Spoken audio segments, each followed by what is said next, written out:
Приветствую вас на канале Vita Imlak. Меня зовут Мария. И на сегодняшнее видео нас вдохновила просьба одной нашей клиентки. И в чем же заключалась эта просьба? Наша клиентка попросила нас получить номер на ПТТ, то есть на почте, номер, который, по ее словам, дает разрешение на краткосрочную аренду. Мы, конечно же, удивились, потому что мы знаем, какие правила сейчас существуют для получения разрешения на краткосрочную аренду, и через почту это точно не получить. В данном случае под получением номера на ПТТ подразумевалась регистрация в системе УИТС, то есть Ulusal Electronic Tabligat системы. Это электронная система для получения уведомлений от госорганов Турции. И важно понимать, что номер УИТС не дает вам права на краткосрочную аренду. Это всего лишь регистрация ваших контактных данных перед, скажем так, государством Турции. То есть вы предоставляете ваш почтовый адрес, ваш электронный адрес и ваш номер телефона. И государство, госслужбы Турции будут информировать вас по этим каналам. Номер UETS у нашей клиентки запросила платформа Airbnb. Но важно понимать, что Airbnb не несет прямой юридической ответственности за законы каждой страны. Airbnb – это всего лишь платформа, которая предоставляет сервис, но на 100% не проверяет, есть ли у владельца лицензия. Вся ответственность лежит на владельце, который размещает объявление. Airbnb с своей стороны может удалить ваше объявление по запросу властей, но само размещение объектов объявлений на платформе не является нарушением закона этой платформой. Для законной краткосрочной аренды сроком до 100 дней необходимо получить лицензию от Министерства культуры и туризма Турции. Без нее размещение объектов на платформе Airbnb и схожих платформ является незаконной. Для получения лицензии требуется подать документы. Это ваш паспорт, кимлик, ТАПУ, налоговый номер. Второй пункт – это единогласное письменное согласие всех жильцов в здании.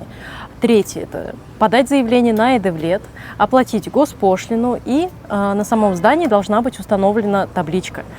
И, как мы все понимаем, конечно же, самый сложный пункт – это второй пункт о получении согласия всех жильцов в здании, что делает получение этой лицензии практически невозможной, потому что редко в каком СИТ вы сможете получить согласие одновременно всех собственников, потому что кто-то, например, не живет, многие собственники сдают в аренду квартиру и как бы отправлять свои какие-то письменные согласия они не будут. Мы всегда призываем наших клиентов не нарушать закон и найти какое-то общее решение, подходящее как собственнику квартиры, так и арендатору. К примеру, в летних районах Томюк, Арпач, Бахшиш очень популярностью пользуется аренда как раз-таки на летние месяцы. И основной клиент – это турки. И, как правило, они снимают летние комплексы на все лето. То есть мы уже получаем 3 месяца – это июнь, июль, август – это летние месяцы, и турки, как правило, снимают заранее, то есть начиная с мая, либо там по середину сентября, когда начинается школа. Соответственно, вы уже вписываетесь в эти официальные сроки более 100 дней, что дает вам разрешение на сдачу в аренду. Ну и второй вариант – это сдать квартиру на долгий срок. Турки, как правило, снимают от 6 месяцев до 1 года сроком. И плюс в этом случае для вас то, что вы сдаете пустую квартиру, потому что турки, как правило, заселяются полностью своей мебелью и техникой. Ну и если посчитать, я думаю, сравнить за 4 летних месяца стоимость аренды, как правило, она выше, и долгосрочная аренда на год, то, я думаю, в принципе, наверное, то на то и выйдет. Поэтому вы в любом случае не потеряете, плюс вы не будете переживать, что у вас там испортится ваша мебель, ваша техника, что там квартиру это убьется. Поэтому вы сдадите просто пустую квартиру, а после съезда ваших арендодателей сделаете косметический ремонт, и, в принципе, квартира будет в первозданном виде. Предвосхищая ваши вопросы о том, что да как же так, турков же невозможно будет выселить с квартиры, рекомендуем вам обращаться к профессионалам, и агентство вам поможет составить юридически грамотный договор, так как в штате агентства есть юрист.